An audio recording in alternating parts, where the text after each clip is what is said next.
The following is a special presentation of Tony Curry Radio. Keep your mission on your mind and your mind on your mission. This is Mission Minded with Michael Coleman. And welcome back to another Mission Minded. Keep in mind your mission on your mind. He is Michael Coleman, the CEO of the Heart of Alabama Food Bank. By the way, we've done, 150, 160 of these. I think we're probably 200. Yeah, fantastic. They're really, really good. They're catching on. A lot of people have heard some of the most frequent ones and the most recent ones. That go back and listen to ones in the past, and they're all up wherever you get your favorite podcast, available wherever you get your Tony Curry Radio podcast. And of course, we also have other podcasts, including one called Bite by Bite, which is another one I do with you that specifically talks about the need for food inadequacies and more through the Heart of Alabama Food Bank and Feeding America. Yeah. We'll do that coming up after the show as well. First of all, how are you doing? It's been a little chaotic out there. It's kind of crazy in this world right now. Would you not agree? Yeah, I think, yeah, it's, we're not in the heart of that, thankfully. But we have several colleges here in Alabama. And we have little snippets of some of the campus unrest that's going on, the pro-Palestinian protest, and with the election cycle and the Trump trial, and it's going to be like this until after the election, and probably a few months after. Some would disagree with you and say we are in the middle of this. This is about as crazy as it gets. I didn't realize there's something called the Carnegie Endowment for International Peace Protest Tracker. Have you seen this? Oh, I have not. It's an actual website through Carnegie. And it tracks protests around the world. Currently, over 700 significant anti-government protests have erupted worldwide. This, by the way, was on April 10th. So just imagine what we've done since April 10th. So it's about a month old. 147 countries have experienced a significant protest of some sort. 18% of protests have lasted more than 3 months. Very exciting, very exuberant, very scary. Just depends, I think, on what your age is and what your belief is on. I much like the war itself in Israel and Hamas and the Gaza Strip. There is no easy answers. This was something that was long in the making. It feels a little like a marriage to me. And obviously, we don't know. I can't sit here and talk about politics. I've got a good an idea of how we got to this point, but it is something that's been unrestful for a long, long period of time. It was just a matter of time, and I think it was even I think it's even forethought in the Bible to some extent. But we have a lot of young people out there, 18, 19, 20-year-olds that are obviously protesting. Now, I know there's a lot of people that will make the point that 40% of all the protesters have nothing to do with this particular fight. They just want unjust. They just want to be chaotic. And for whatever reason, whenever you have something like this, there are going to be factions of other people that have nothing to do with this particular situation, but feel the iron's hot, and maybe I can further my agenda because there are so many people here. So you show up there, and next thing you know, there's food trucks, and I mean it's gotten out of control. What are your initial thoughts based on your age, based on what you've seen in your life, based on your historical references, what you know about this country? It was formed on these protests. We had the Boston Tea Party. We can go back through history and see that it's been like this for a while. There haven't been a lot of times in the United States, or really in this world, where it's just been plain peaceful, where it's like, wow, this is a really good time to be alive in this world. There's always something going on, but does it make you uncomfortable? Does it give you pride? What does it do for you? Well, we do have a long history in our nation of protest, and it's something that's really comes with freedom. Is you're going to find people standing up for issues that you may not see eye to eye with them, but we certainly have the the rights to do that. What I see that's happening now on college campuses is a little bit like we saw back at Vietnam, and that was really before my time. I was born during Vietnam time, but really was not privy to any of the protests that was going on. But going back and looking back and learning about that time and watching those videos, you would have people who seemingly did not, and this is not everybody, I'm not trying to paint everybody with a broad brush, but you would have a lot of college age kids. So they would come out of their homes, they were taught certain values, and they would want to rebel against that and exert their independence. And from a human perspective, we all understand that. They want to blaze their own trail. They don't necessarily just want to take on their parents' values, who may have been pro-war, pro-Vietnam. So they get out and they start protesting. The problem is that so many, and you really see this today, is where they have not taken the time to educate themselves. And so let's say, for instance, that you are pro-Palestinian, and that you feel like Israel is oppressing them. It would seem that it would be in your best interest, before you had a microphone shoved in your face, that you would kind of understand a little bit of the history, a little bit of what the Palestinians stand for. What are they after? And I don't want this to come across as some, pro-Israel, anti-Palestinian discussion, but just for a couple of things that really stand out to me. So one, you've had several gay organizations that come out for pro-Palestine, and you see them being interviewed, and then you say, okay, you do realize, are you aware that the policy that Muslims have, and in Palestine, is that if you're gay, they can throw you off the top of a building. Mm-hmm. And of course, we saw this happening in other Muslim countries. And then you see this look on the face, like, so you're doing something, you're protesting for a group of people that not only would hate you because you're gay, but totally intolerant. They would actually kill you. Yeah. And then you see where, when they're asked that and they're confronted with those facts, they go, no, I wasn't aware of that. And it kind of just takes the wind out of themselves. But that's what happens when we rush into defending something that, without really taking the time to research and understand it. But I get it from a human perspective. They're trying to find meaning. They're trying to find purpose. And so you've seen this throughout our history. Lots of times it's just that rebellion, that I'm going to hold on to something, and I'm going to let this issue define me. But the problem is, you get going down this road, as many that the war protesters did, and then you find out what you're actually defending, and it really does conflict with whatever core value system that you have, and you see that coming more and more, because I just heard today on a podcast I was listening to while I was driving, that these two students from Columbia were told, hey, they're protesting at NYU, because they kind of shut down Columbia. So they went over there and started protesting at NYU. And so somebody came up and said, well, what are you protesting for NYU about?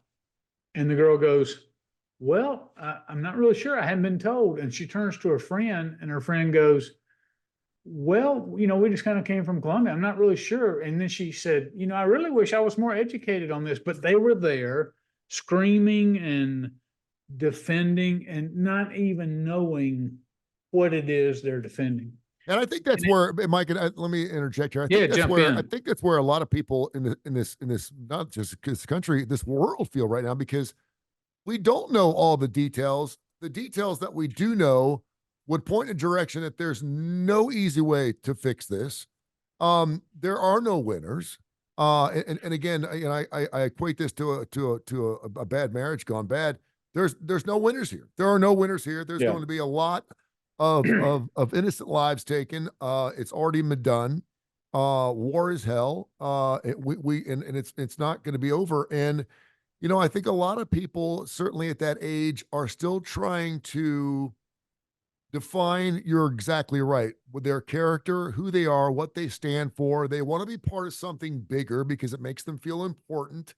That's why you don't see 16, 70-year-olds out there, although you do. And because of that, they just want to be part of something special. And you know, I've heard a lot of people say, "What are you doing tonight? We're gonna go start a protest, or we're gonna go because it gives them." And you know, in a lot of cases, you're like, "Boy, I wish you had this. I wish you had this motivation and passion at work. You know, I wish you had this. I wish you Right, had this at home in our family life. You know, you're gonna get right. all excited about this thing that you really don't." And so, but talk a little bit about just, I mean, the fact that we have all these young people that they want to be part of something bigger, and I do believe they're trying to make change, and I think that's a good thing.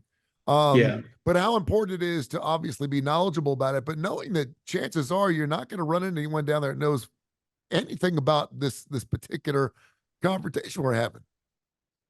Well, there's all sorts of lessons for us to learn that don't be quick to take somebody's side because just because you're their friend. Um, and I've been guilty of that before. We probably all have like, hey, I like this guy. He's fighting with this guy. I don't like the other guy. So I'm going to stand behind him. And that's actually gotten me burned a couple of times. It's kind of why this issue really matters to me. And I had to make up my mind a long time ago that look, I want to hear both sides of the story. You can't be objective if you villainize one side. The truth of the matter is, my heart goes out to the Palestinian people. However, back in I think it was 2005 when they had an election. So for the last maybe 2007, anyway, when Hamas was voted in. Hmm. Hamas has been in control ever since, and Hamas kills its own people. But the bottom line is, and I get it, they're being oppressed by their own government, but they continue to allow this to happen. I'm not saying it's right. I'm not. Maybe they feel like they don't have a choice. Maybe they're genuinely being oppressed, but they have been self-governing in the Gaza area by Hamas for, I don't know, 17 years or so. Yeah. And so it's amazing when they say, Something that Israel actually gave them. They gave them that right to do so. yeah, Correct. I that's mean, right. Yeah, they're governing Israel themselves. created this monster. Yes, correct. But when you hear people, and these are educated people, these are Mhm. journalists who are pro-Palestinian, they go, well, they've been oppressed, they've been occupied by Israel. And then somebody comes along with Israel and goes, we haven't governed there for 2 decades. And they're like, oh, well, but you have them surrounded, but the reality is they don't have them surrounded. If anybody would take the time to look at a map, their southern border goes into the Sinai, which is governed by Egypt. Mhm. And Egypt does not want these people either. No. So, and Jordan has already said, we're not taking refugees because they know it is an unstable society. Now, how the propaganda works is they have us focus on the children that are dying or the children that are starving. And that hurts everybody's heart because it's not that child's fault. That child is only doing what it's told to do, and it's made to suffer because of the environment it's in, and that is heartbreaking. But you can't allow world opinion to sway you because of that, because they're trying to take out this oppressive terrorist organization. And I think by any stretch of the imagination, most people can look at what Hamas does and see what happened on October 7th and on many years before that and understand they're a terrorist situation. I will tell you something. One of the most fascinating people that I have ever encountered, and it's mostly through the media. About 10 years ago or so, I read a book called Son of Hamas. And it's a story, and if you just Google or YouTube Son of Hamas, Mhm. he's been invited to speak at all the major universities. He recently did a 2-hour talk with Jordan Peterson. The reason this is so fascinating is he was raised in the West Bank, raised in Ramallah. Yeah, in the West Bank, not Gaza. His father was one of the founding members of Hamas. So he was brought up in that, but was arrested. And he goes into an Israeli prison and he tells how he began to look at how the Muslims and Gaza and all that, they were oppressive to their own people inside that prison. It wasn't the Israelis. So he I'm trying to make this too long. He goes and he actually keeps his father from being murdered by agreeing to spy for Israel. But he tells this really fascinating story. When you talk about indiscriminate killing that Israel's being accused of right now, there was a terrorist that they had been looking for 6 months. He finally pops up and he goes to be put in his car. And he's involved in this operation with Israeli intelligence. But they said his daughter is in the car with him. And they canceled that operation, even though they've been looking for this terrorist for 6 months, because they said they were not going to blow up the car to get him and blow up his daughter. Mm-hmm. And he said, I have been behind the scenes. I grew up with Hamas and my father. He said, I also spent 10 years as an Israeli asset working with their intelligence. These are not people who kill indiscriminately. Now, it's just fascinating to talk about that, because all of the nations and all that who hate the Jews and who hate Israel are trying to blame them for every atrocity. And Israel looks around and goes, we have enemies on every side of us. If we don't fight, we are going to be eliminated from the face of the earth. And so I tend to side and go, I'm not saying everything Israel's done has been right. They've made mistakes. They've admitted some. There's probably some they haven't admitted. But man, it's so easy for us when we're bordered by friends in Canada and a friendly government in Mexico and 2 oceans, that we don't know what it's like, that our very survival depends on us fighting against people trying to kill us every day. And if we did, I'm not sure that the average American would not view the world exactly like the typical person in Israel views it today. I mean, you're basically living with a hornet's nest in your bedroom. You go to bed at night, Yeah. you get a live hornet's nest in your bedroom, and it's just sitting right there, and you never know when someone's going to go up there and poke it, and next thing you do, you got a big problem.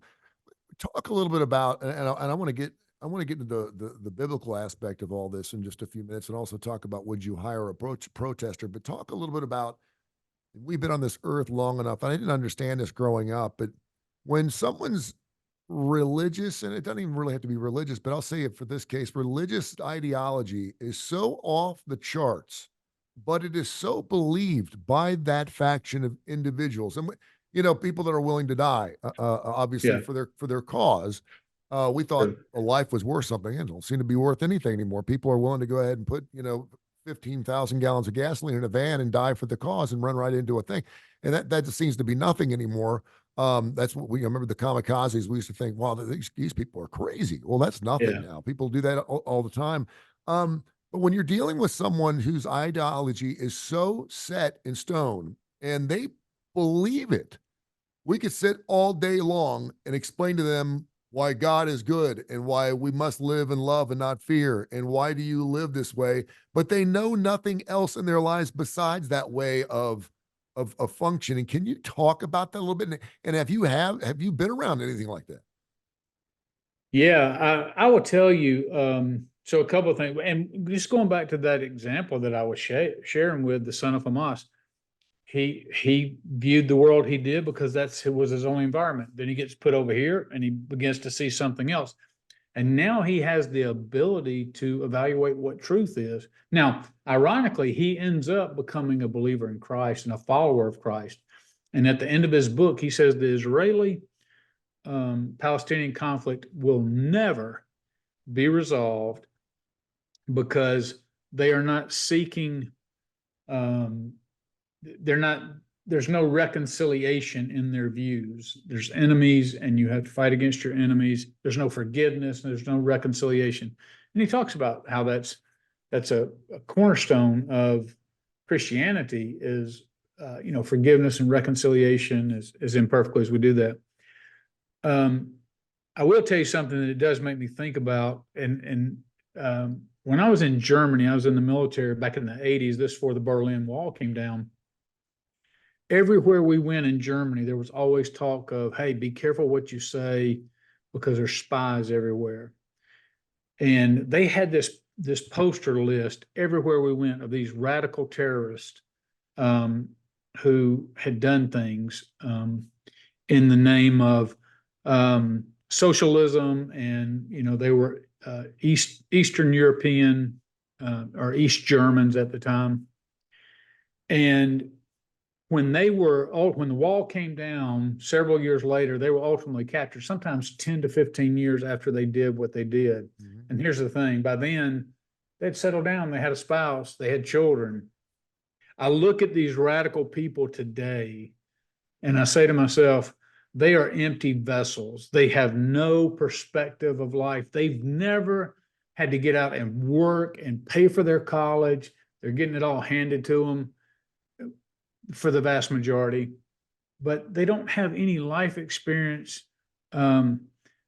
So I would not be surprised if in 15 years you go back and talk to these very same protesters and their opinions are going to be vastly different. It's just right now you've got a whole bunch of them and they're allowed to rattle off these views and then say, like the protesters at Columbia, hey, we want you to bring some water, we want food, we want these things. And they're like, wait a minute, you're taking over a building and you want them to cater to you. I mean, but that's the thing. That's how empty their thinking is. And they have no idea of how bad they look to the average person. Forget whether you're a Democrat, forget whether you're a Republican, forget any of that, forget what your background, your religion is. This flies in the face of what most people value in life. To your question about whether I would hire them, it's interesting. There's a bill being put forth right now. Hey, Michael, hold on one sec. Oh, yeah. Hold on. My SIM card is just stopped. Hold on.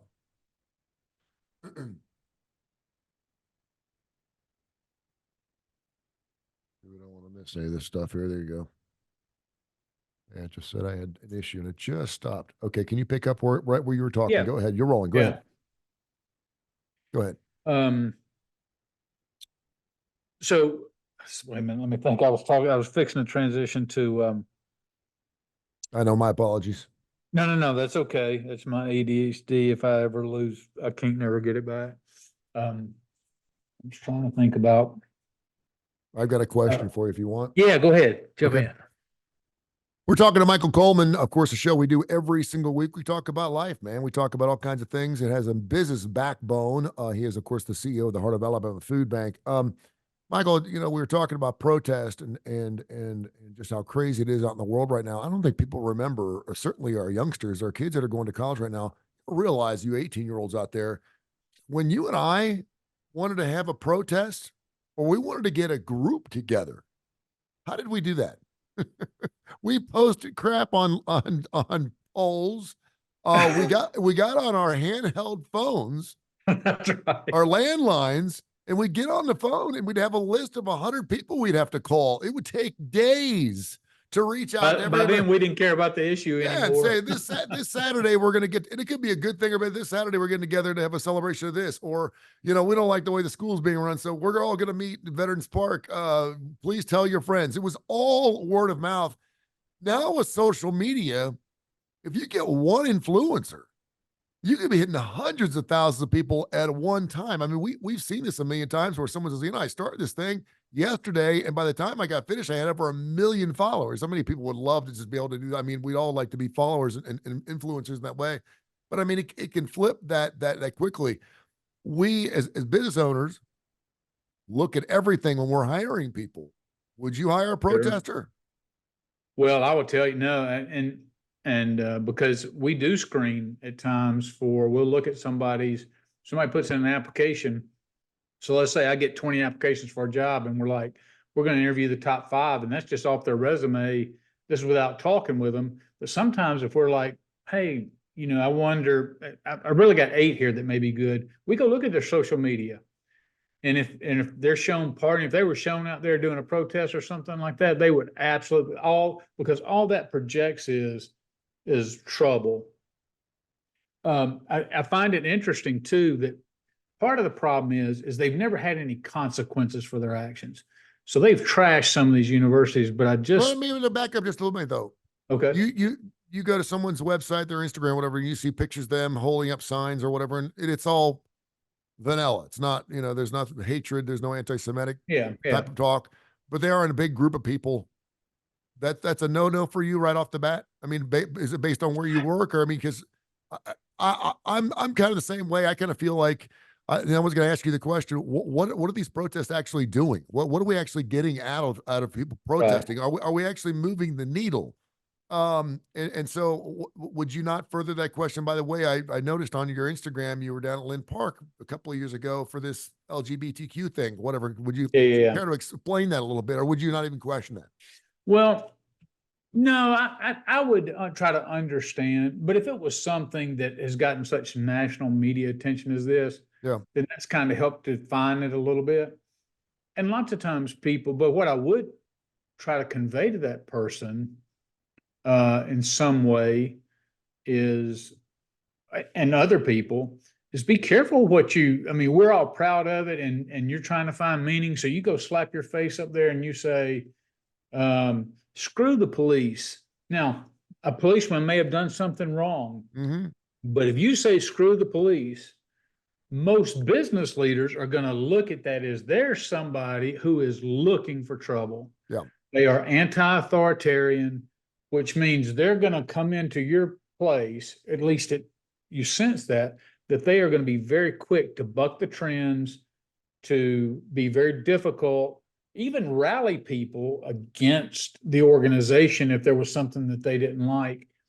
And so when you're looking at two people and let's say they're somewhat equal, you're like, well, no, I'm not going to take the one that I believe is going to bring in some trouble, because you can have an organization of ones that you've hired that you think are absolutely the best, and you still have people problems. Yeah. Those still exist even under the best of conditions. You're not gonna, and most people for legal reasons would say, oh no, you can't do that. You can't. I don't care what they say for legal reasons. I'm talking about real humans looking at this and making a decision.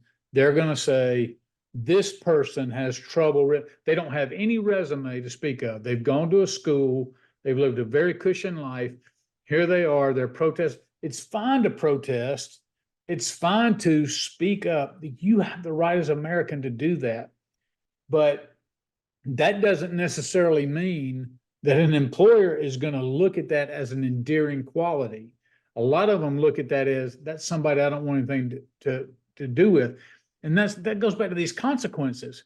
This is what's so maddening, is when it happens and you tear up your building, you take over a building, you tear it up, or you tear up your grounds. And I've seen the grounds when the police took everybody off, just how nasty it is. It looks like a bomb went off. So some of this, I was fixing to say a minute ago, and they're talking about no forgiveness. There's a bill going for no forgiveness of student loans for people who participate or who do things that are illegal. Yeah. So for the first time, these people who are just going out there and just, hey, I want my face on TV. I want to scream at you. I want to curse at you.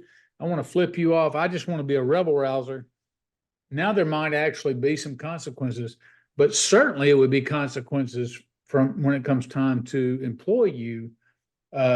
Because if you're out there proud of that now, my guess is you're going to learn some hard lessons that life has to offer you when it comes time to start making your living. Certainly not to compare the two, because they're two totally different things, but it reminds me of the insurrection a little bit. It reminds me of January, because I mean, everyone wanted to be part of this mob mentality. They wanted to be down there for the party, and half the people didn't even know what the hell was going on, or that anyone had been shot. And next thing you know, your face is all over TV and you're losing your job, and your wife's like, what the hell were you doing? What were you thinking?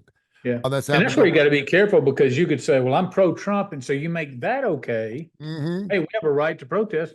Well, these people are doing the same thing. So it can't be about it can't be about the cause. It has to be about our process and what we're portraying and what we're doing. Yes, you have the right to do. I'm not saying they have the right to do what they did on January 6th, but you have the right to peaceful protest.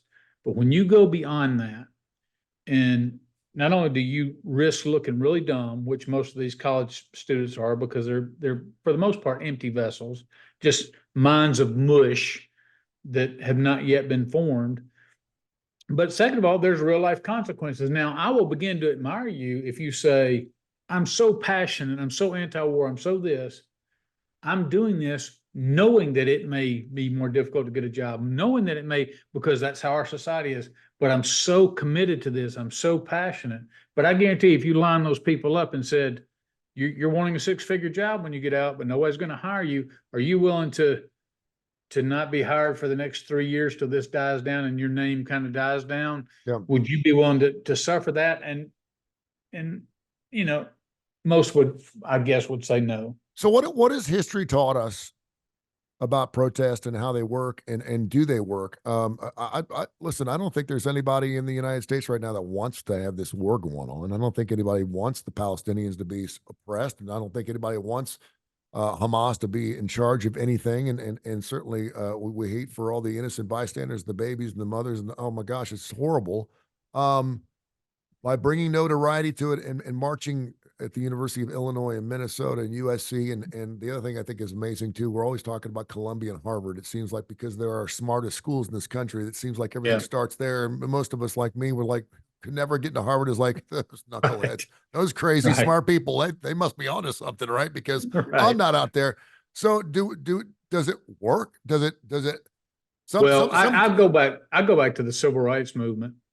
And I think what happened was when you see people like Martin Luther King Jr., who was really just trying to be able to sit down and have a meal at the same restaurant, drink from the same fountain, use the same bathroom, go get the same education, just have the same opportunities. But he wasn't doing it by cursing out people. He wasn't doing it with violence. He was doing it with intellect. He understood the issues. He had compassion. He was able to speak to the real issues that affected people's hearts. And that's why there's a holiday after him. So you really see where somebody who knows how to, who is familiar with the issues, can win hearts and can create movements, effective movements. Something he did too, real quick. A lot of people don't realize, and I can't say he did this in every instance, but as far as I know, he walked away from violence every time it came to his face. When they were on their knees on the bridge, they were like, "Get up, or we're flying." And he got up. He's like, "You know what? Okay, and now you don't see that. Police officers are saying, "Get up and get out of here," and they're not leaving. They're coming back and building these things again. And we're not. You talked about the authoritarian part of this whole thing. We don't respect broad brushing. We do not respect authority. We do not respect those resources that we so desperately need every single day just to live safe and sound in this country. And, he always seemed like he was like, you know what, this violence is not the way to go. We're not going to do this. That's something that I love him. Now, civil disobedience. I saw a guy who sat down, and they did this back in that day where they make the cop come pick them up, but they wouldn't resist. They just would sit down, and the cop would take them off, take them to jail. Well, this cop all of a sudden grabbed this guy under his arm and then grabbed him by his leg, and that guy starts hollering and squealing that he's being abused. Then he just comes across like a crybaby. They don't want to. They want to take over a building, but they don't want to do the tough things. And that's why I just have so much admiration for what was done. They were fighting for human rights. It won people's hearts and minds over. It was tough changing the South, but look at how he did it. And he changed the world because it was a righteous issue, but he did it the right way. So you got to have more than just the issue. You got to have the issue. Talking about what do we learn from this? You got to have the issue. You have to be able to articulate the issue, but you have to be able to live by your values and be consistent with values that will win other hearts and minds to what you're doing. If not, you're just going to come across like everybody. I think even people who are pro-Palestinian look at these protesters and say it's ridiculous. Yeah. You and I come from the same boat. We're firm believers. We're Christians. We believe that if you were born twice, you die once. And if you're born once, you die twice. And we believe that he's coming back. We just don't know when. There's not going to be any telltale signs. We know the horns are going to blast, and he's going to be here to take this earth back over. And we're going to have 7 years in the tribulation, the whole 9 yards. And I'm thinking to myself, what is God thinking right now that his home country of Israel, Jerusalem, everything that is near and dear to Jesus and our Lord and Father and Savior is going through, and for the most part has been, like you said, surrounded But for years, and I'm thinking to myself, man, if there ever was a time where he'd finally put his foot down and say, you know what, I've had enough. Um, so it's his home city. It's his home. It's his home country. Well, Does that speak it to feels you? that. Well, you know what? You look at every generation, you would think, well, 6 million Jews are taken out. You would think, well, surely that would be the time. I mean, Yeah. every generation has its moment that we think, oh, could this be the end? Because we're like, but that's where we just have to live by faith, and we continue to go through life and try to be a blessing to others and love others and show compassion and try to give people a better example than unfortunately what the world itself is displaying right now. No doubt. Michael, thank you so much. You got any questions? Info at TonyCurryRadio.net. Info at TonyCurryRadio.net. Of course, we do our Mission Minded show. It airs at least 5 days a week here on the TKR app. It's fantastic. And of course, we're going to get Michael back on our TV show here, Kiefer and Curry Show. We do a little show on Saturday mornings on television. Love to have you back on, as well as the community bank here of Central Alabama as well. We love having them on, but we thank you so much for your time this week, and make sure you listen up for Bone or Bite by Bite. I always want to Bone by Bone. I was thinking of my thing. I always want to say Bone by Bone. Hey, listen, if you don't help out, listen to Bite by Bite. We will only have bones left, so make sure you do Bite by Bite. It's coming up here next. Thank you, brother. Appreciate you. All right, enjoyed it.